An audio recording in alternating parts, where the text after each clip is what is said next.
ماشاء اللہ لا حول ولا قوة الا باللہ العلی العظیم۔ اعوذ باللہ من الشیطان الرجیم۔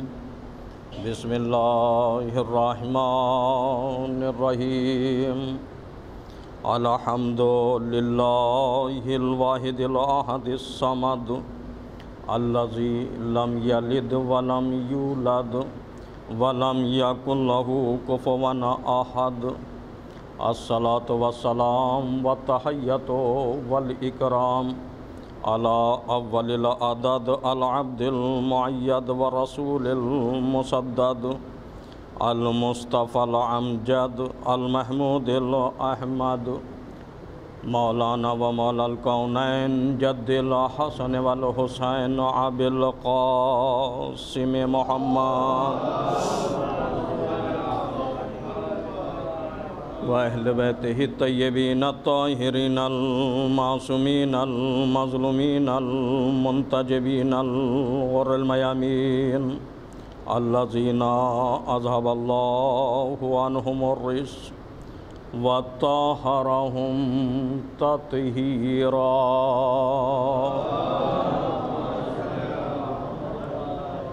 ورحمۃ اللہ علی محبیہم ولعنۃ الدائمۃ علی اعدائہم اجمعین من یومنا ھذا الی قیام یوم الدین۔ اما بعد فقد قال اللہ تعالی وتبارک فی کتابہ المجید والفرقان الحمید وقالہ الحق۔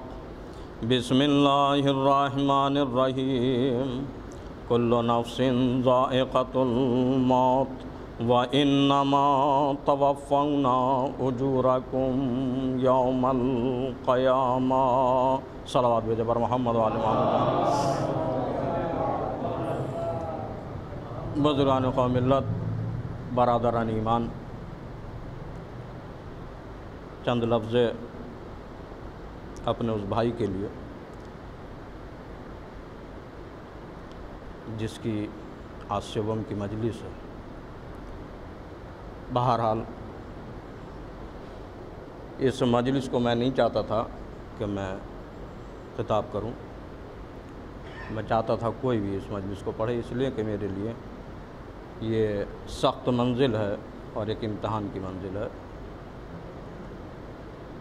بہرحال ذکر محمد و آل محمد ہے، اور مرحوم کے حکم کے مطابق ان کے حکم کی تعمیل کرتے ہوئے بہت ہی اختصار سے چند باتیں مجھے گزارش کرنا ہے۔ مرحوم کی زندگی کے لیے میں دو فقرے کہنا چاہتا ہوں۔ میں نے اپنی 14 سالہ زندگی میں، میرا ان کا ساتھ 14 سال کا ساتھ تھا، 2008 سے اور اب یہ 2021۔ اگر کوئی مجھ سے، میں ممبر سے بیٹھ کر کہہ رہا ہوں، اور مسجد ہے، خانہ خدا ہے، مجھ سے اگر کوئی یہ سوال کرے کہ ان کی خوبیاں کیا ہیں، تو اس 1400 سال کی جو ان کی حیات میرے سامنے رہی، اور مسلسل صبح و شام کی ان کی میری گفتگو، فون پر رہے یا آمنے سامنے ملاقات پر، تو میں کافی کچھ لکھ سکتا ہوں۔ لیکن اگر مجھ سے کوئی یہ سوال کرے کہ کوئی ایک ان کے یہاں کمی بتاؤ، تو میں ممبر سے بیٹھ کر کہہ رہا ہوں، اس میں کہیں پر بھی کوئی غلو نہیں ہے کہ میں ان کے اندر کوئی کمی نہیں بیان کر سکتا ہوں۔ میں نے نہیں دیکھی 14 سال میں۔ اس شخص نے اپنے لیے زندگی کم گزاری ہے، دوسروں کے لیے زندگی زیادہ گزاری ہے۔ ان کا عالم یہ تھا خوش اخلاق، کبھی کسی سے بلند آواز سے بات نہیں کی ہے۔ میری آواز، اس لیے کہ لائیو بات جا رہی ہے، اگر کہیں ہو تو مجھ سے رابطہ کر کبھی کسی سے 14 سال کی مدت حیات جو ہمارے ساتھ رہی ہے، کبھی بلند آواز سے کسی سے گفتگو نہیں کی، جس سے ملے خوشی سے ملے۔ مجھ سے بہت زیادہ ہمراز تھے، کبھی کبھی گفتگو ہوتی تھی تو کہتے تھے کوئی بات نہیں، اس کا کردار اس کے ساتھ ہے، ہمیں اللہ نے حکم یہ دیا ہے کہ ہم اچھائی کریں، اور میں آپ سے بار بار یہ ممبر سے سنتا رہتا ہوں، لہٰذا میں اسی پہ عمل کرتا ہوں۔ کبھی کسی کی دل شکنی اس شخص نے نہیں کی، بہترین دیندار، صاحب کردار، صاحب عمل، علماء دوست، 12 دن مسلسل جو حضرات غازی پور جا چکے ہیں، مولانا جا چکے ہیں، وقار بھائی بھی جا چکے ہیں ہمارے، اور جو حضرات جا چکے ہیں درگاہ پر، وہ جانتے ہیں علماء کی خدمت کرنا، ہر زائر کی خدمت کرنا، شعراء کی خدمت کرنا، اور وہ جتنا خدمت کرتے رہتے تھے اتنے ہی ان کے چہرے پر خوشی کے آثار نمایاں ہوتے رہتے تھے۔ اس لیے کہ میں وہاں پر مہمان کی حیثیت سے درگاہ پہ نہیں ہوتا ہوں، ایک میزبان کی حیثیت سے میں نے 14 سال سے مسلسل وہاں پر میں خدمت انجام دے رہا ہوں اور ذکر مولا کر رہا ہوں۔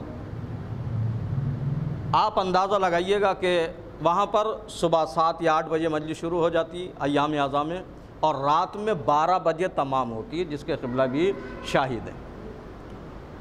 وہ شخص سارے علماء کو کھانا کھلانا، اس لیے کہ 4 5 6 جتنے بھی علماء جن کو بہرحال وہاں توفیق ہے اور جو پہنچ سکتا مولا جس کے لیے تائید کر دیں، جو وہاں پر پہنچتے رہے اور مختلف علماء وہاں پر پہنچے، سب کے لیے کھانا، جب جس نے کہا کھانا، پانی، چائے، اور جتنی وہ محنت اور مشقت کرتے تھے اور جتنی وہ تیمارداری کرتے تھے اتنا ہی ان کے چہرے پر خوشی کے آثار۔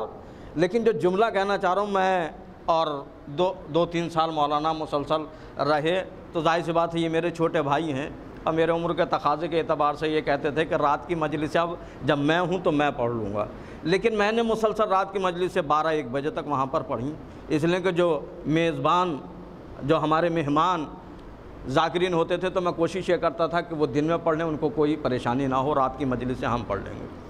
تو جب میں آتا تھا 12 بجے یا 1 بجے، تو اس کے بعد وہ کھانا کھاتے تھے میرے ساتھ۔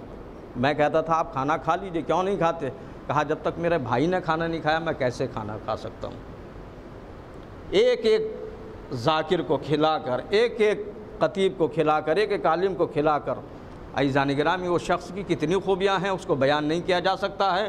بس ایک جملہ کہوں، انسان اگر چاہتا ہے کہ اچھی زندگی گزارے، تو میں نے اپنی 40 سالہ اس روحانی زندگی میں جو تعلیم حاصل کی ہے اس کے حوالے سے میں ایک فقرہ کہہ سکتا ہوں، اس لیے کہ میں نے آیت اللہ دست غیب کو بہت زیادہ پڑھا ہے۔ میں ایک فقرہ کہہ سکتا ہوں بہت اعتماد سے، قرآن اور حدیث کے سائے میں 2 ہی چیزیں ہیں جو انسان کے کام آنے والی ہیں اور انسان کو راہ مستقیم پر پہنچا سکتی ہیں۔ وہ کیا ہیں؟ ایک احکام الہیہ کی انجام دہی اور ایک حقوق الناس کی انجام دہی۔ استاد محترم آیت اللہ جواد عاملی ان کے درس تفسیر میں انہوں نے اہدنا الصراط المستقیم کی تفسیر بیان کرتے ہوئے فرمایا، کہا یہ اہدنا الصراط المستقیم جو ہم دھائیوں پر مشتمل نماز میں کہتے ہیں، یہ کیا ہے؟ کبھی اس کی طرف توجہ دی ہے؟ یہ کوئی روڈ نہیں ہے، کوئی سڑکیں نہیں ہیں، کوئی راستہ ایسا نہیں ہے کہ سیدھا بنا ہوا ہے اور ہمیں اس کے اوپر چلے جانا ہے۔ آپ نے فرمایا کہ یہ ایک ایسا راستہ ہے کہ ایک طرف احکام الہیہ ہیں، دوسری طرف حقوق بندگان ہیں، ان دونوں کے درمیان سے گزرنا ہے، نہ اللہ ناراض ہو نہ اس کے بندے ناراض ہو۔ جو اس طرح سے زندگی گزار لے، جو اس طرح سے زندگی گزار لے، بس سمجھ لو وہی صراط مستقیم پر ہے۔ ایک صلوات بھیج دیجئے بر محمد و آل محمد پر۔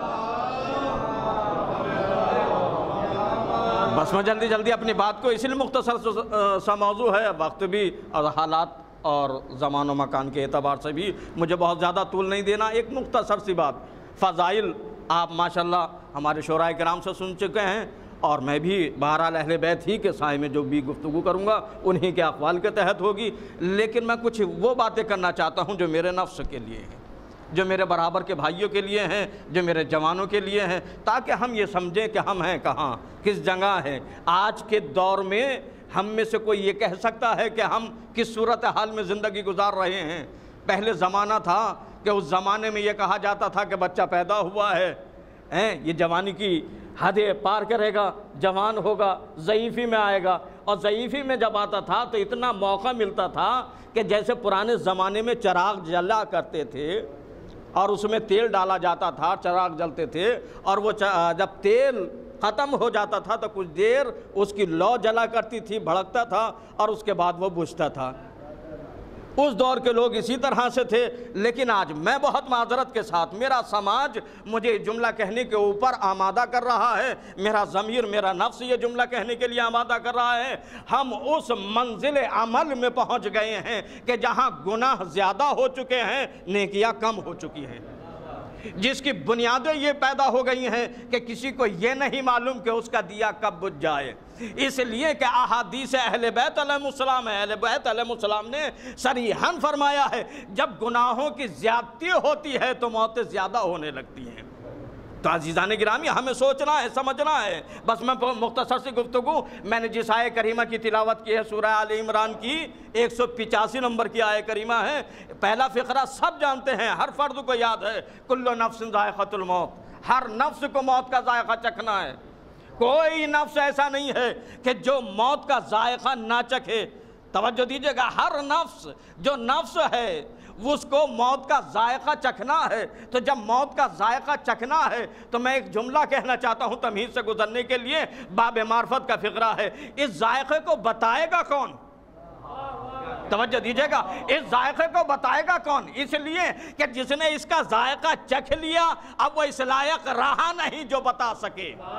توجہ دیجئے گا، ہم اسی وجہ سے کہتے ہیں کہ جب قرآن کو مانو تو ساتھ میں اہل بیت کو بھی مانو، اس لیے کہ قرآن بغیر اہل بیت کے اپنی تفسیر بیان کر ہی نہیں سکتا ہے، اپنے معنی و مفاہیم بیان کر ہی نہیں سکتا ہے۔ کون بتائے دنیا میں آدم سے لے کے آج تک؟ مجھے بتا دیجئے کون ہے جس نے کہا ہو کہ موت کا ذائقہ یہ ہے؟ توجہ دیجئے گا، کوئی ہے کائنات کے اندر جو ہمیں یہ بتائے کہ موت کا ذائقہ کیا ہے؟ عزیزان گرامی، اگر کوئی بتا سکتا ہے، ہم کربلا کو اسی لیے یاد کرتے ہیں کہ ہر سوال کا جواب کربلا دیتی ہے، ہر سوال کا جواب کربلا دیتی ہے۔ کربلا میں آئیے تو آپ کو معلوم ہوگا کہ موت کا ذائقہ کیا ہے۔ ایک چچا اپنے بھتیجے سے معلوم کر رہا ہے، اے میرے لال یہ بتاؤ موت تمہارے نزدیک کیسے ہے؟ تو جناب قاسم کہتے ہیں چچا جان، موت میرے نزدیک شہد سے زیادہ شیریں ہے۔ توجہ دیجئے گا، یعنی موت کا ذائقہ شہد سے زیادہ شیریں ہے، لیکن یہ ہے کب؟ توجہ دیجئے گا، جناب قاسم نے موت کا ذائقہ تو بتا دیا کہ موت کا ذائقہ کیا ہے، لیکن یہ ذائقہ کب اس منزل پر آتا ہے؟ کب یہ شہد بن جاتا ہے؟ کب یہ عسل بن جاتا ہے؟ کب یہ شیریں بن جاتا ہے؟ تو اس کا جواب دیا حضرت علی اکبر علیہ السلام نے۔ توجہ دیجئے گا، کب؟ کہ جب امام حسین اپنے خیمے کے در پر بیٹھے ہوئے ہیں، اپنے مسند پر بیٹھے ہوئے ہیں، غنودگی کے آثار نمایاں ہوئے، کچھ دیر کے لیے امام حسین کو غنودگی طاری ہوئی، اور اب جیسے ہی آنکھ کھلی تو زبان پر فقرہ آیا، اِنَّا لِلَّهِ وَإِنَّا إِلَيْهِ رَاجِعُونَ۔ حضرت علی اکبر نے جیسے ہی یہ سنا تو فوراً آواز دی، ہے میرے بابا یہ بتائیے یہ آئے اس درجہ کیوں آپ کی زبان پر جاری ہوئی ہے؟ کہا میرے لال جب میں غنودگی میں تھا تو میں نے ایک آواز کو سنا جو کہہ رہی تھی کہ یہ قافلہ جدھر جا رہا ہے موت اس کے پیچھے پیچھے آ رہی ہے۔ توجہ دیجئے گا، بعض علماء نے لکھا، کہا یہ موت کی طرف قافلہ جا رہا ہے۔ توجہ دیجئے گا، علماء مقاتل کے فکر ہے کہ یہ موت کی طرف قافلہ جا رہا ہے۔ جناب علی اکبر آواز دیتے ہیں، بابا ذرا اتنا بتائیے ہم حق پر ہیں یا نہیں ہیں؟ توجہ دیجئے گا، بہت بڑا سوال ہے۔ یہ کون کر رہا ہے؟ شبیہ رسول کون کر رہا ہے جو کردار اور صورت و سیرت میں مشابہ پیغمبر اکرم ہے، کوئی معمولی نہیں ہے۔ توجہ دیجئے گا، سوال کرتے ہیں کیا بابا ہم حق پر نہیں ہیں؟ امام نے آواز دی، بیٹا اگر ہم حق پر نہیں ہوں گے تو پھر کون ہوگا؟ تو ایک مرتبہ جناب علی اکبر نے آواز دی، بابا پھر کوئی فکر نہیں ہے، موت ہم پر آ پڑے یا ہم موت پر جا پڑے۔ توجہ دیجئے گا، تو جناب علی اکبر نے بتا دیا موت وہی شیریں ہے جو حق کے ساتھ آئے۔ صلوات جبر محمد و آل محمد پر۔ توجہ دیجئے گا، میں تمہید سے گزرنا چاہتا ہوں، کسی منزل تک پہنچنا چاہ رہا ہوں۔ عزیزان گرامی، پروردگار عالم آواز ہے، کلو نفس ذائقۃ الموت، ہر نفس کو موت کا ذائقہ چکھنا ہے۔ وَإِنَّمَا تَوَفَّوْنَ أُجُورَكُمْ يَوْمَ الْقِيَامَةِ، اور صرف مکمل بدلہ روز قیامت انسان کو دیا جائے گا اس کے عمل کا۔ یہ دنیا میں پروردگار دے رہا ہے لیکن مکمل بدلہ کہا قیامت کے دن تمہارے بہترین اعمال کا بہترین بدلہ اور مکمل بدلہ توجہ دیجئے کہاں کب دیا جائے گا؟ روزہ قیامت دیا جائے گا۔ اب جب روزہ قیامت دیا جائے گا تو پروردگار پھر آواز دیتا ہے، یہاں پر جملہ معترضہ ہے جو آیہ کریمہ میں ہے، فَمَنْ زُحْزِحَ عَنِ النَّارِ وَأُدْخِلَ الْجَنَّةَ فَقَدْ فَازَ، پس وہ جو جہنم سے بچا لیا گیا جنت میں داخل کر دیا گیا پس وہی کامیاب ہے۔ توجہ دیجئے گا، کامیاب کون ہے؟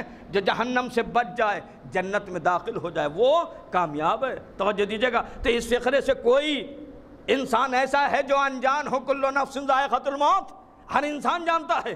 میں دو آیتیں اور سنانا چاہتا ہوں اور ایک سوال اور اس کی تشریح اور بس منزل کو تمام کرتا ہوں۔ توجہ دیجئے گا، پھر قرآن کریم آواز دے رہا ہے وَأَيْنَمَا تَكُونُوا يُدْرِكْكُمُ الْمَوْتُ وَلَا كُنْتُمْ فِي بُرُوجٍ مُشَيَّدَةٍ، تم جہاں پر بھی ہوگے موت تمہیں آ کر اپنی آغوش میں لے لے گی۔ توجہ دیجئے گا، موت تمہیں آ کر اپنی آغوش میں لے لے گی، چاہے کتنے ہی مضبوط قلعوں میں کیوں نہ چھپ جاؤ۔ توجہ دیجئے گا، آپ کہیں بھی ہوں موت آ کر لے لے گی۔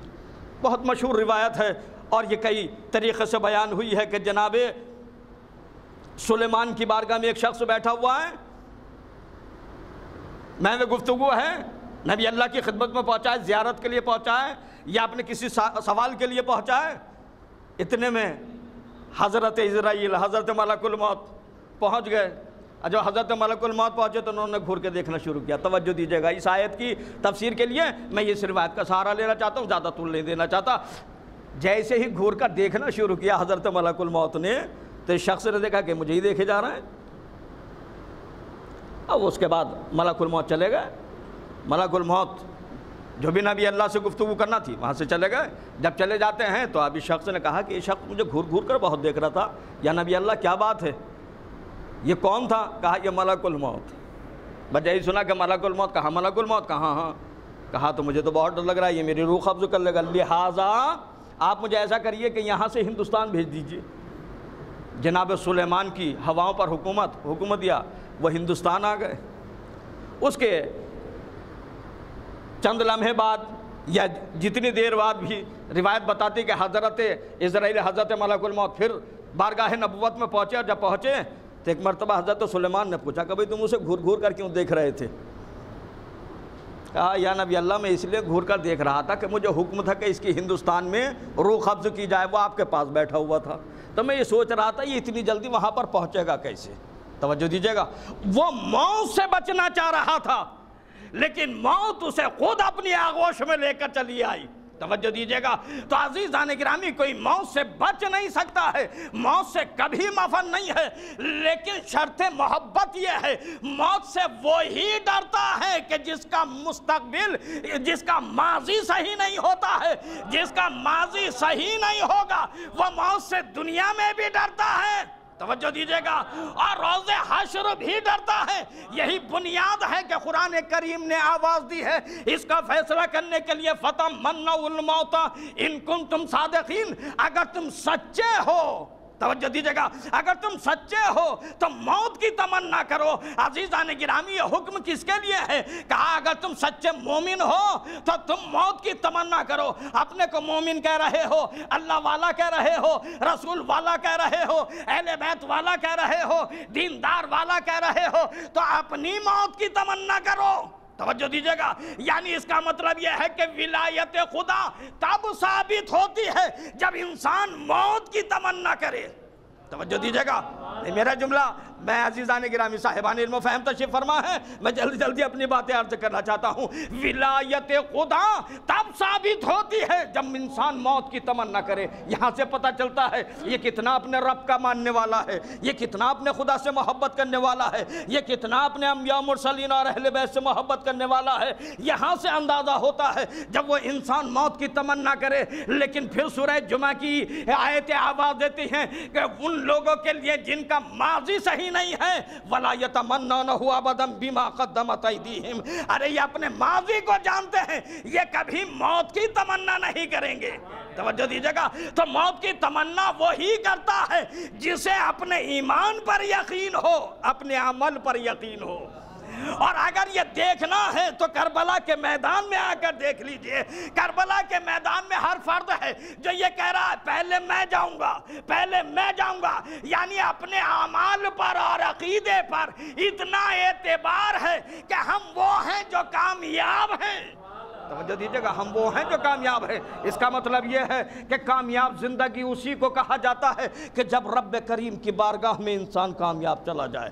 توجہ دیجیے گا, جب رب کریم کی بارگاہ میں انسان کامیاب چلا جائے. میں ایک فقرہ کہنا چاہتا ہوں. اب ایام ہیں شبائے قدر کے. مولا کائنات نے کب اپنی کامیابی کا اعلان کیا؟ توجہ دیجیے, خاص کر خصوصاً میرے جوان, میرے دوست, میرے احباب, میرے ساتھی, میرے برابر کے بزرگوں سے میں دعا چاہتا ہوں اور اصلاح کا طالب ہوں. مولا کائنات نے اپنی کامیابی کا اعلان کب کیا ہے؟ جب سر پہ ضربت لگی تو آواز دی فزتو برب الکعبہ, رب کعبہ کی قسم علی کامیاب ہو گیا. جب 13 رجب کو علی اس دنیا میں آئے اور خانہ کعبہ میں آئے تو نہیں کہا کہ میں کامیاب ہو گیا. چاروں کتابوں کی تلاوت تو کی لیکن اپنی کامیابی کا اعلان نہیں کیا. 13 برس میں دعوت ذوالعشیرہ میں ناصر رسول بن گئے, کامیابی کا اعلان نہیں کیا. جنگ فتح کرتے رہے, شب ہجرت رسول پر اپنی جان قربان کر دی, نفس رب کریم نے خرید لیا, کامیابی کا اعلان نہیں کیا. منتہا کہ جہاں پورا دین جس کے اوپر ٹکا ہوا ہے, جسے غدیر کہا جاتا ہے, توجہ دیجیے گا, جسے غدیر کہا جاتا ہے, علی کی مولائیت کا اعلان ہو گیا. لیکن مولا نے یہ نہیں کہا کہ علی کامیاب ہو گیا. توجہ دیجیے گا, میرے مولا نے یہ نہیں فرمایا کہ آج علی کامیاب ہو گیا. کب فرمایا؟ جب سر پہ ضربت لگی اور صرف 3 دن باقی ہیں زندگی کے, اس سے زیادہ نہیں ہیں, اور اعلان کر رہے ہیں کہ یہی وہ ضربت ہے کہ جس کی وجہ سے میں بارگاہ خداوندی میں پہنچوں گا. توجہ دیجیے گا, یعنی جب میرے مولا کے پاس اب زندگی کا زیادہ وقت نہیں ہے, آخری وقت میں کہہ رہے ہیں فزت برب الکعبہ, رب کعبہ کی قسم علی کامیاب ہو گیا. علی نے بچپنے میں نہیں کہا کہ میں کامیاب ہو گیا, جوانی میں نہیں کہا کہ میں کامیاب ہو گیا, جنگ فتح کی نہیں کہا کہ میں کامیاب ہو گیا, ولایت کا اعلان ہو گیا نہیں کہا کہ میں کامیاب ہو گیا. کب کہا؟ جب سر پہ ضربت لگی اور اب یہ یقین ہے کہ بارگاہ خداوندی میں جانا ہے. اے میرے مولا, آپ کیوں کہہ رہے ہیں؟ کہا میں اپنے چاہنے والوں کو پیغام دینا چاہتا ہوں, دنیا میں کامیاب زندگی گزارنا آسان ہے, اس کی بارگاہ میں کامیاب چلے جانا, اسی کو کامیابی کہا جاتا ہے. ایک صلوات ہے جناب محمد و آل محمد پر, اس کی بارگاہ میں کامیاب.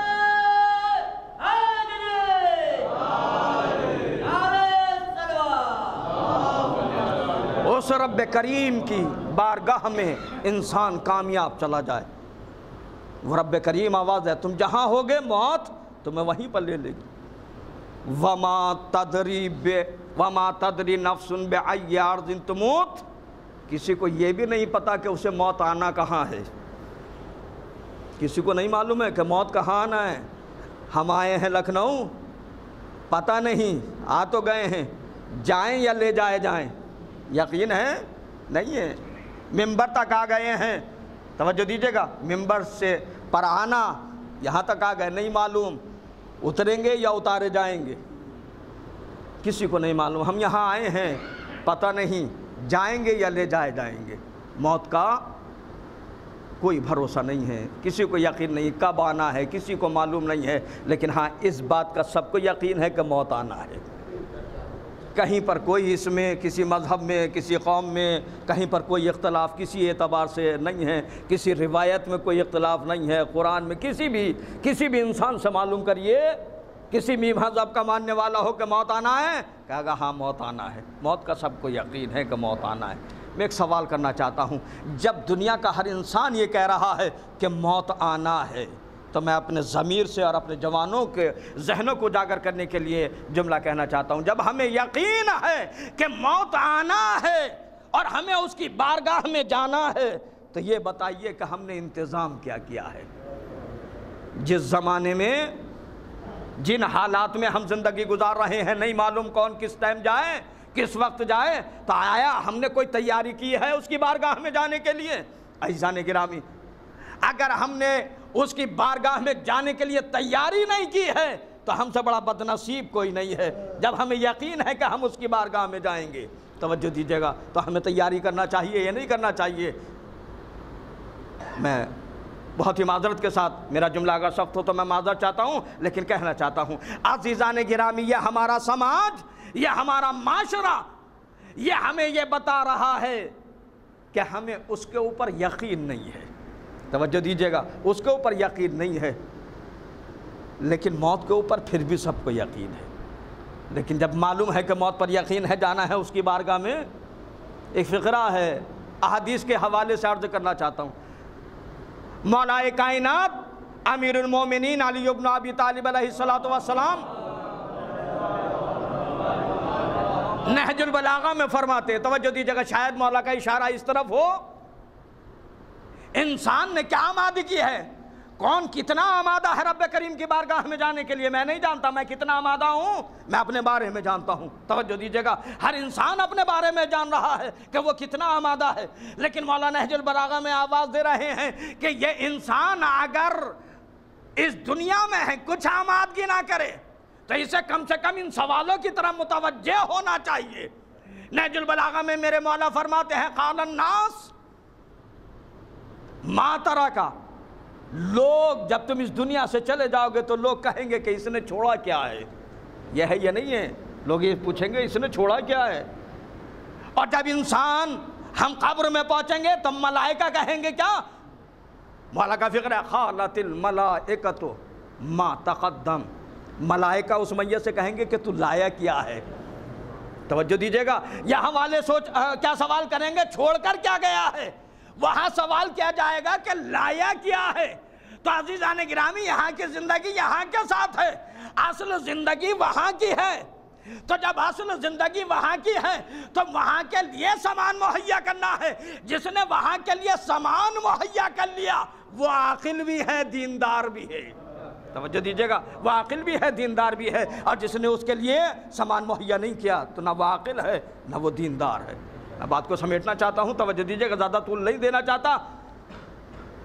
کم سے کم میرے مولا کیا فرما رہے ہیں کہ انسان، لوگ کہیں گے یہ چھوڑ کر کیا گیا ہے، ملائکہ پوچھیں گے یہ لایا کیا ہے۔ احادیث کے تحت یہ فقرہ کہنا چاہتا ہوں کہ کچھ انسان نہ لے جائے تو کم سے کم، توجہ دیجیے گا، کم سے کم اہل بیت کے ساتھ وفاداری لے جائے۔ کچھ نہ لے جا سکے تو اہل بیت کے ساتھ وفاداری، لفظ وفاداری، توجہ دیجیے گا، صاحبان علم و فہم تشریف فرما ہے، میں نے بہت اہم فقرہ ہے جو آپ کی خدمت میں پیش کیا ہے۔ کچھ نہیں لے جا سکتے تو کم سے کم اہل بیت کے ساتھ وفاداری، کیوں؟ اس لیے کہ دنیا کے کسی شخص نے نہیں کہا کہ ہم بخشوا لیں گے، نہ کسی محدث نے، نہ کسی مورخ نے، نہ کسی خلیفہ نے، کسی نے نہیں، نہ کسی حاکم نے، نہ کسی بادشاہ نے، کسی نے نہیں۔ اگر کہا ہے تو اہل بیت نے کہا ہے، ہم تمہاری بخشش کرائیں گے، اللہ اکبر، ہم تمہاری بخشش کرائیں گے۔ اور اس کا اندازہ اگر لگانا ہے تو کربلا کا میدان ہے، ہمیں اس کی طرف متوجہ کر رہا ہے۔ توجہ دیجیے گا، ہمیں اس کی طرف متوجہ کر رہا ہے۔ حسین جب کربلا کے لیے نکلتے ہیں، مدینے کو ترک کرتے ہیں، مدینے کو چھوڑتے ہیں، تو آپ فرماتے ہیں کہ میں امر بالمعروف و نہی عن المنکر کے لیے جا رہا ہوں، اور اس لیے جا رہا ہوں تاکہ اپنے نانا کی سیرت کو زندہ کروں اور اپنے بابا کی سیرت کو زندہ کروں۔ توجہ دیجیے، کیا فقرہ ہے؟ امر بالمعروف نہی عن المنکر، اپنے نانا کی سیرت، اپنے بابا کی سیرت کو زندہ کرنے کے لیے جا رہا ہوں۔ یعنی اس کا مطلب یہ ہے کہ اسلام کو زندگی دینے کے لیے حسین نکلے ہیں۔ توجہ دیجیے گا، حسین زندگی تقسیم کرنے کے لیے نکلے ہیں۔ حسین دنیا انسانیت میں زندگی بانٹ رہے ہیں۔ کون ہے جو حسین سے زندگی لینا چاہے؟ توجہ دیجیے گا، ماں حاصل ہے میری گفتگو کا، اور میں بس زیادہ گفتگو نہیں کروں گا۔ توجہ دیجیے گا کہ ہم امام حسین کی بارگاہ میں اگر ہیں تو امام آواز دے رہے ہیں، کون ہے جو ہم سے زندگی لے؟ جنہوں نے سمجھ لیا کہ حسین زندگی بانٹ رہے ہیں، انہوں نے دنیا پر ٹھوکر ماری، حسین کی بارگاہ میں آ گئے۔ مکے سے نکلے تو ذوالرخین ساتھ آ گئے، آگے بڑھے تو وہب ساتھ ہو گئے، کلمہ گو نہیں ہے وہب، دوسرے مذہب کا، لیکن جان گیا کہ یہ فاطمہ کا لال زندگی بانٹنے کے لیے نکلا ہے، اب اگر موت سے بچنا ہے اور زندگی کو لینا ہے تو بارگاہ حسینی میں جانا ہوگا، لہذا بارگاہ حسینی میں وہب آ گئے۔ توجہ دیجئے گا، کربلا حسین پہنچے، اور جب حسین کربلا پہنچ گئے، عاشور کی شب آئی، حسین نے پھر اعلان کیا کوئی ہے جو ہم سے زندگی لے؟ حر نے آ کر بتا دیا کہ ادھر زندگی ہے، جدھر چھوڑ کر آ رہا ہوں ادھر موت ہے۔ یہ حسین ہے جو زندگی بانٹ رہے کربلا کے میدان میں، اور یہیں تک نہیں، اعلان کیا حسین نے، کہا دیکھو یہ دنیا، یہ حکومتیں، یہ طاقتیں ہمارے سر کو قلم کر سکتی ہیں، ہم سے زندگی نہیں چھین سکتی۔ یہی بنیاد ہے کہ نو کے نیزہ پر آنے کے بعد قرآن کی تلاوت کر کر بتایا ہم زندہ ہیں، زندگی دینے کے لیے آئے ہیں۔ اللہ اکبر، یہ حسین ہے جو زندگی دینے کے لیے آئے۔ کیسی زندگی عطا کی، کیسی کیسی زندگی عطا کی؟ جو اس بارگاہ میں آ گیا، اور کچھ نہ تھا، قدموں میں آ کر سر رکھ دیا، علیہ السلام ہو گیا۔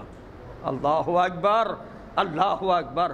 اب آپ یہاں سے سمجھیے کہ اہل بیت کی منزل کتنی بلند ہے۔ ان کے دروازے پر ہم آ تو جائیں، جب ان کے دروازے پر خلوص سے آ جائیں گے تو عزیزان گرامی ہمیں زندگی مل جائے گی۔ ایک فقرہ، اور دیکھیے میری بات شاید نامکمل رہ جائے، ماہ رمضان ہے، ماہ صیام ہے، ماہ رمضان المبارک ہے، ایک روایت پیش کرنا چاہتا ہوں تاکہ ہمارے دلوں کو سکون مل جائے، اس لیے کہ یا مولا کائنات کے سلسلے سے ہے۔ ہم کبھی مایوس نہ ہوں، خاکی ہیں، خاطی ہیں، گناہگار ہیں، ہم سے گناہ ہوتا ہے، اب اگر گناہ ہم سے ہوا ہے تو رب کریم نے توبہ کا دروازہ ہمارے لیے رکھا ہے، توبہ کا دروازہ رکھا ہے۔ مولا کائنات نے فرمایا، پھر کبھی انشاءاللہ وقت ملا تو عرض کروں گا کہ کون سی چیزیں ہیں جو اہل بیت کو اس دنیا کی پسند ہیں، اس میں سے ایک توبہ ہے جو اہل بیت کو پسند ہے۔ کہتے ہیں توبہ کا وہ پہلا قطرہ جو آنکھ سے نکلتا ہے، مولا کائنات فرماتے ہیں مجھے سب سے زیادہ پسند ہے۔ تو اس لیے دو خطرے ہیں جو انسان کی زندگی کو بدل دیتے ہیں اور امیر المومنین کو پسند ہے، ایک وہ خون کا خطرہ جو راہ خدا میں سب سے پہلے نکلے، اور ایک وہ آنکھ آنسو کا وہ خطرہ جو توبہ مانگتے ہوئے نکلے۔ کہا کہ یہ دونوں خطرے وہ ہیں جو انسان کو پاک و پاکیزہ بنا دیتے ہیں۔ ہم بارگاہ امامت میں عرض کرنا، مولا ہم گناہگار ہیں، اہل بیت آواز دیتے گناہگار ہو، رب کریم سے توبہ مانگو، وسیلہ ہم ہیں، آئیے ان کے وسیلے سے، اس لیے کہ ماہ صیام ہے، اس لیے یہ روایت نقل کر رہا ہوں، بارہا کی سنی ہوئی ہے، لیکن اس لیے کہ ایصال ثواب ہو سکے۔ ایک ایسے مرحوم کی مجلس ہے کہ جو بے انتہا مولائی، دیندار، ایماندار، مخلص، لہذا اس روایت کو پیش کر ربط مصائب، اسی سے ربط مصائب ہے۔ ایک حبش کا رہنے والا شیخ مفید علیہ الرحمہ نے اس واقعے کو تحریر کیا، اور علماء تشریف فرما ہے یہ واقعہ بہت سی کتابوں میں تحریر ہوا ہے۔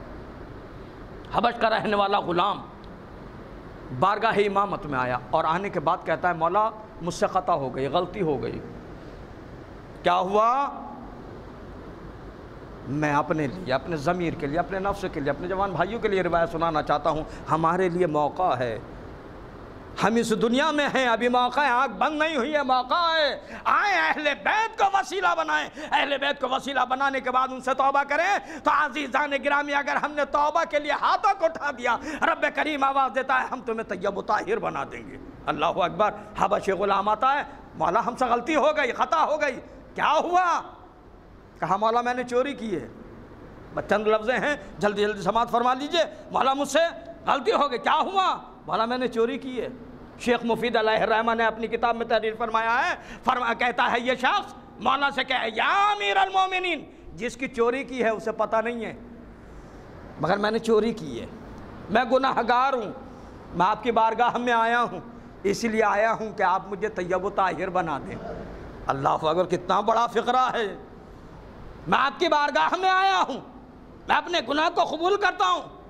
جب اس نے 3 مرتبہ قبول کیا تو مولا نے کہا تو جانتا ہے کہ کس گناہ کی سزا کیا ہے؟ کہا میں جانتا ہوں میری انگلیاں خطا کر دی جائیں گی، بس توجہ دیجیے کہ میری انگلیاں خطا کر دی جائیں گی۔ کہا اقرار کر رہا ہے؟ کہا اقرار کر رہا ہوں۔ مولا نے حکم دیا، انگلیاں خطا ہو گئیں۔ توجہ دیجیے گا، انگلیاں خطا ہو گئیں۔ جب انگلیاں خطا ہو گئیں، صاحب معرفت تھا، انسان کا صاحب معرفت ہونا بھی ضروری ہے۔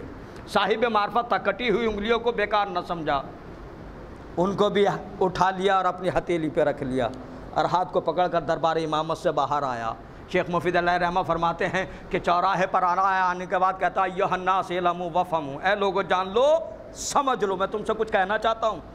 جس کے ہاتھ سے خون بہہ رہا ہو اس کی طرف کون متوجہ نہ ہو؟ سب متوجہ ہو گئے، چوراہے پر ہجوم، لوگ اکٹھا ہیں۔ بھائی کہ بتا تیرا ہاتھ کس نے کاٹا، تیرا خون کیسے نکل رہا ہے، کیا ہوا، کیا صورتحال ہوئی ہے، اور تو کیا بتانا چاہتا ہے، کیا کہنا چاہتا ہے، کیا سمجھانا چاہتا ہے؟ دیکھیں اس کے فقرے ہیں، یا ایھا الناس اعلموا وافہموا، جان لو سمجھ لو۔ توجہ دیجیے گا، جان لو سمجھ لو۔ استاد آغا فاضل موسوی مشہدی فرماتے ہیں کہ جو وفہمو ہے یہ اس لیے تھا تاکہ وہ لوگوں کو یہ سمجھا دے کہ دنیا پہچان لے کہ امیر المومنین کون ہیں۔ توجہ دیجیے گا، امیر المومنین کون ہیں؟ روایت بتاتی ہے کہ لوگ اکٹھا ہو گئے، جمع ہو گئے۔ کہا بھیا بتا تو صحیح، تیرا ہاتھ یہ کٹا کیسے، انگلیاں کس نے کاٹی ہے، خون کیسے بہہ رہا ہے؟ کہا میں نے یہی بتانے کے لیے تمہیں یہاں اکٹھا کیا، جمع کیا، بتا کس نے کاٹی ہے؟ کہا میری انگلیاں اس نے کاٹی ہیں جو کائنات کا امیر المومنین ہے، جو اسد اللہ غالب ہے، جو باب مدینۃ العلم ہے، جو تحت الثری کا عالم ہے، جو جبرائیل کا استاد ہے، جو حلال مشکلات ہے، جو خیبر کا فاتح ہے، جو درجات کی بلندی ہے، ذی القربہ کا مصداق ہے، رہبر انسانیت ہے، زاہد بے مثال ہے۔ فضائل بیان ہو رہے ہیں، کس کے فضائل بیان ہو رہے ہیں؟ جس نے انگلیوں کو خطا کیا۔ توجہ دیجیے گا، بھئی ایک شخص کھڑا ہوا اور کھڑے ہونے کے بعد کہتا ہے بھیا یہ تو بتا جس نے تیری انگلیوں کو کاٹا ہے اسی کی فضیلت بیان کر رہا ہے۔ بھئی شخص نے کہا میں تمہیں یہی بتانا چاہتا ہوں، جس نے میری انگلیوں کو کاٹا ہے میں اسی کی فضیلت بیان کر رہا ہوں۔ کہا کیوں؟ کہا تو دیکھ رہا ہے کہ میرے ہاتھ سے خون بہ رہا ہے، انگلیاں کٹی ہیں، مجھے اذیت ہوئی ہے، تو صرف اتنا دیکھ رہا ہے، میں تجھے یہ بتانا چاہتا ہوں کہ جس نے میری انگلیوں کو کاٹا تھا، توجہ دیجیے گا، جس نے میری انگلیوں کو کاٹا ہے میں اس کی بارگاہ کا گنہگار ہوں۔ توجہ دیجیے گا، میں اللہ کا گنہگار ہوں، اس نے مجھ گنہگار کو میری انگلیاں خطا کر کر طیب و طاہر بنا دیا ہے۔ تو جس نے مجھے طیب و طاہر بنا دیا ہو، اگر اس کی مدح نہ کی جائے تو کس کی مدح کی جائے؟ اللہ اکبر۔ جیسی شخص نے کہا، ایک شخص چاہنے والا وہاں کھڑا تھا بس، جس کے لیے میں نے زحمت دی تھی کہ اگر ہم سے گناہ ہو تو آئیں دربار امامت پہ۔ دربار امامت کھلا ہوا ہے، ہمیشہ کھلا ہوا ہے، قافلہ حسینی ہمیشہ چل رہا ہے۔ علماء تشریف فرما ہے، اشہد، میں گواہی دیتا ہوں، اشہد انک قد اقمت الصلاۃ، زیارت وارثہ کے فقر ہیں جو مستقبل کے اوپر دلالت کرتے ہیں، حال سے مستقبل کے اوپر دلالت کرتے ہیں۔ اشہد انک قد اقمت الصلاۃ وآتیت الزکاۃ وامرت بالمعروف ونہیت عن المنکر، میں گواہی دیتا ہوں آپ نے نماز کو قائم کیا، آپ نے امر بالمعروف کیا، آپ نے نہی عن المنکر کیا، آپ نے انسانیت کو زندگی عطا کی۔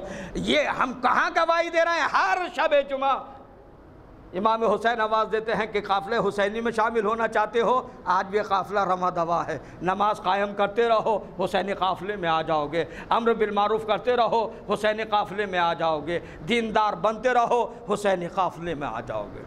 عزیزان گرامی، ایک شخص وہاں سے چلا، ادھر تانا دیا اس نے کہ تو نے جس نے انگلیاں کاٹی اور اسی کا قصیدہ بیان کر رہا ہے۔ ایک شخص وہاں سے چلا جو چاہنے والا، دربار امامت میں آیا، مولا کہاں کیا بات ہے، کہاں پر آیا، کہاں پر آیا، کیا بات ہے؟ کہا مولا جس کی انگلیاں کاٹیاں حبش کا رہنے والا غلام۔ بولا ہاں، بولا وہ چوراہے پر کھڑے ہو کر آپ کے فضائل بیان کر رہا ہے، لوگ اس کو تانا دے رہے ہیں۔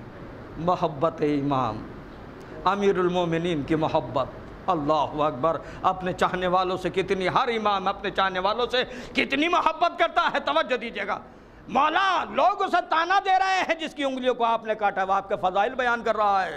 شیخ مفید علیہ رحمہ تحریر فرماتے ہیں کہ ایک مرتبہ امام کے چہرے پر شکن آئی، پیشانی پر شکن آئی، اور قریب میں بیٹھے ہوئے امام حسن، اور اب جو جملہ کہا ہے تو نسلی بنیادوں کو امیر المومنین نے ڈھایا۔ ہمارے یہاں کس کو بھائی کہا جاتا ہے؟ جو برابر کا ہو۔ اگر کوئی ایک غریب ہے، ایک امیر ہے، تو کوئی بھائی ماننے کے لیے تیار نہیں ہے۔ امام ایک قانون بیان کر رہے ہیں کون بھائی ہے۔ امام حسن کی طرف دیکھا، دیکھنے کے بعد کہا اے بیٹا حسن بیٹے ہو، جاؤ اپنے چچا کو بلا کر لاؤ۔ اللہ اکبر، جاؤ اپنے چچا کو بلا کر لاؤ۔ امام حسن اٹھے، کیا کہا؟ چچا کو بلا کر لاؤ۔ کون چچا؟ وہ حبش کا رہنے والا غلام، چچا کو بلا کر لاؤ۔ امام حسن پہنچے چوراہے پر اور ایک مرتبہ کہا چچا چلیے بابا بلا رہے ہیں۔ جیسے ہی حبش کے غلام نے سنا قدموں میں گر گیا، اور گرنے کے بعد کہتا مولا آپ کے غلاموں کا غلام اگر میں بن جاؤں تو میرے لیے یہ سعادت ہے۔ آپ مجھے چچا کہہ رہے ہیں؟ کہا یہ سند میں نے نہیں دی ہے، میرے بابا نے عطا کی ہے۔ یعنی امیر المومنین نے یہ بیان کر دیا جو طیب و طاہر ہے وہ ہمارا بھائی ہے۔ اللہ اکبر، وہ ہمارا بھائی ہے جو طیب و طاہر ہے۔ امام حسن نے ہاتھ کو پکڑا، چلے دربار امامت میں آئے۔ بات تمام ہو گئی، دربار امامت میں آئے۔ مولا نے دیکھا، شیخ مفید علیہ رحمت تحریر فرماتے ہیں پھر کیسا لگ رہا تھا جیسے معراج پر رسول جا رہے تھے اور رب کریم آواز دے رہا تھا آجا میرے قریب آجا۔ ایک آقا اپنے غلام کو بلا رہا تھا۔ ادھر امیر المومنین کے دربار میں یہ شخص پہنچا، مولا اٹھ گئے اپنی مسند سے، آجا میرے بھائی میرے قریب آجا، آجا میرے بھائی میرے قریب آجا۔ بھائی جب قریب آ گئے کہا بیٹھ جا، اور اس کے بعد امام نے مصلی بچھایا۔ توجہ دیجیے گا، امام نے مصلی بچھایا، اور ایک مرتبہ مصلی بچھا کر 2 رکعت نماز کی نیت سے کھڑے ہوتے ہیں، اور ایک مرتبہ کہتے ہیں اللہ اکبر۔ روایت بتاتی ہے ادھر مولا کائنات نے کہا اللہ اکبر، ادھر دربار میں نعرہ تکبیر کی آوازیں بلند ہونے لگی، اس کی انگلیاں جڑ گئیں۔ توجہ دیجیے گا، اس کی انگلیاں جڑ گئیں۔ امام نے نماز تمام کی۔ ایک شخص دربار امامت میں پھر کھڑا ہوا، اور کھڑے ہونے کے بعد دست ادب جوڑ کر کہا مولا اتنا بتا دیجئے اس کی انگلیاں کاٹی کیوں تھی، جوڑی کیوں ہے؟ بس یہ میرا فقرہ تھا جس کو میں پہنچانا چاہ رہا تھا۔ مولا یہ بتا دیجئے کہ اس کی انگلیاں کاٹی کیوں تھیں، جوڑی کیوں ہے؟ مولا نے فرمایا وہ تقاضائے الہی تھا، عدل الہی کا تقاضا تھا کہ اس کی انگلیاں کاٹی جائیں۔ گنہگار تھا لہٰذا اس کی انگلیاں کٹ گئیں، کاٹی گئیں۔ کہا مولا جوڑی کیوں ہے؟ کہا یہ تقاضائے محبت ہے، یہ تقاضائے محبت ہے۔ اے میرے مولا آپ کے اس فقرے سے کم از کم اتنا تو معلوم ہو گیا، آپ کے چاہنے والے کو اگر سزا ملے گی تو وقتی ملے گی، جزا ملے گی تو ہمیشہ کے لیے ملے گی۔ ایک صلوات بھیجیے بر محمد و آل محمد پر۔ بس 5 منٹ کے لیے آنکھوں میں آنسو اگر آ جائیں تو یہی مال مجلس ہے۔ کربلا نے ہمیں قضیہ موت اور حیات بتایا ہے۔ موت کیا ہے، حیات کیا ہے۔ عزیزان گرامی، کربلا کا میدان ہمیں آواز دے رہا ہے۔ ایک فقرہ کرنے سارا لب لباب، اطاعت پروردگار کا نام حیات ہے، نافرمانی پروردگار کا نام موت ہے۔ کربلا کے میدان میں اس کو حسین نے واضح کیا، جو نافرمان تھے وہ موت کی گھاٹ اترتے رہے، جو مطیع پروردگار تھے انہیں ہمیشہ کے لیے حسین زندگی تقسیم کرتے رہے۔ ایسے ہی نہیں، دکھا دیا یہ تمہاری زندگی ہے۔ اللہ اکبر، اس دنیا سے جانے سے پہلے دکھا دیا۔ کیوں؟ میں ایک فقرہ کہا کرتا ہوں، عمر سعد نے کہا تھا نا جنت ادھار سودا ہے اور حکومت رہ نقد سودا ہے۔ شاید حسین اسی وجہ سے شب عاشور سب کے مقام دکھا رہے تھے۔ جنت ادھار سودا نہیں ہے، نقد سودا ہے۔ اللہ اکبر، حسین شب عاشور، الامان الحفیظ، دعائیں، مناجات، عبادت، عدیہ، رب کریم سے ملاقات کا شوق، اور اب ہر ایک ہے جو چاہنے والا خوش ہے۔ اللہ اکبر، ایسی خوشی کبھی دیکھ ہی نہیں گئی جیسے شب عاشور تھی۔ چاہنے والوں کے چہرے منور تھے۔ کیوں منور تھے؟ اس لیے کہ انہیں معلوم تھا کہ یہ زمان جو ہے ہمارے لیے حائل ہے کہ ہم کس طرح بارگاہ خداوندی میں پہنچیں اور اپنے مقام تک پہنچیں۔ عاشور کی صبح نمودار ہو گئی۔ حسین نے اپنے چاہنے والوں کو نگاہ بھر کر دیکھا۔ اللہ اکبر، حسین دیکھ رہے تھے، مقتل حسین کے فقرے ہیں۔ حسین ایک ایک چاہنے والے کے چہرے کو دیکھتے جاتے تھے۔ ارے وہ کیسے چہرے تھے؟ وہ حسین کے لیے اتنے عظیم چہرے تھے کہ جس کے لیے مدینے کا رخ کر کر حسین نے آواز دی تھی، نانا جیسے چاہنے والے مجھے ملے ہیں نہ آپ کو ملے، نہ بابا کو ملے، نہ بھیا حسن کو ملے۔ ایسے چاہنے والے چہرے کو دیکھ رہا ہے حسین، ایک ایک کو بھیجتے جاتے ہیں، بارگاہ خداوندی میں ہاتھ اٹھاتے ہیں، اللہم تقبل ھذا القربان، اے پروردگار ہماری اس قربانی کو قبول فرما لے، میرے اس بھائی کی قربانی کو قبول فرما لے، میرے مسلم کی قربانی کو قبول فرما لے، میرے حبیب کی قربانی کو قبول فرما لے۔ ایک ایک چاہنے والے کو قربان حسین کرتے چلے جاتے ہیں۔ روایت بتاتی ہے کہ اب تک چاہنے والے قربان ہو رہے تھے، اس کے بعد ان کی باری آئی جو گود کے پالے تھے، ان کی حسین قربانی دیتے رہے۔ اے رب کریم، یہ میرا علی اکبر ہے، یہ میرا قاسم ہے، یہ میرے آنو محمد ہے، اے پروردگار یہ میرے برابر کا بھائی ہے جس کی قربانی تیری بارگاہ میں پیش کر رہا ہوں۔ حسین سب کی قربانی پیش کر چکے، اللہ اکبر، سب کی قربانی پیش کر چکے۔ اب وہ وقت بھی آیا کہ جب حسین یک و تنہا، حسین یک و تنہا، اور ایک مرتبہ جب حسین یک و تنہا ہے، در خیمہ پر آئے اور آنے کے بعد آواز دی، اے زینب و کلثوم تم پر ہمارا آخری سلام۔ ارے بہن نے جیسے ہی بھائی کی آواز کو سنا تڑپ گئی، اے بھیا خیمے میں آ جاؤ، اللہ اکبر، اے بھیا خیمے میں آ جاؤ۔ بیبیاں رخصت ہونا چاہتی ہیں، حسین خیمے میں پہنچے، مقتل حسین کے پھر فقرے ہیں کہ جناب زینب نے کہا، اے بیبیوں میرا بھائی صبح سے یہ وقت آ گیا، لاشوں پر لاشیں اٹھا کر لا رہا ہے، اے بیبیوں گھیرا بنا کر کھڑی ہو جاؤ تاکہ میرا بھائی تم سے رخصت ہو لے۔ روایت بتاتی ہے بیبیاں گھیرا بنا کر کھڑی ہو گئی، حسین ایک ایک بیبی سے رخصت ہوتے گئے، آخر میں کہا حسین شرمندہ ہے، اور یہ کہنے کے بعد کہا زینب آؤ چلو میں اپنے بیٹے سے ملاقات کرنا چاہتا ہوں، اپنے لال سید سجاد سے رخصت ہونا چاہتا ہوں، اور تم سب کو سید سجاد کی سپردگی میں دینا چاہتا ہوں۔ روایت بتاتی ہے زینب آگے آگے، حسین پیچھے پیچھے سید سجاد کے خیمے میں داخل ہوئے۔ زینب نے شانہ ہلایا، اے سید سجاد اٹھو، دیکھو تمہارے بابا آئے ہیں رخصت آخر کے لیے۔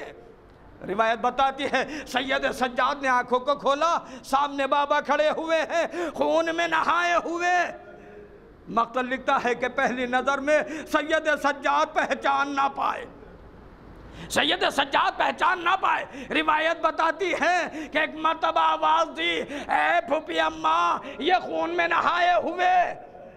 امام حسین کہتے ہیں میرے لال یہ تیرا باپ حسین ہے، یہ سینے پہ علی اکبر کا خون ہے، یہ بازوؤں پر عباس کا خون ہے، اے میرے لال آپ تیرے اور میرے علاوہ کوئی نہیں ہے۔ حسین نے وصیتیں کرنا شروع کی، رموز امامت عطا کیے، اور اس کے بعد عجیب فقرہ ہے جو مقتل نے لکھا۔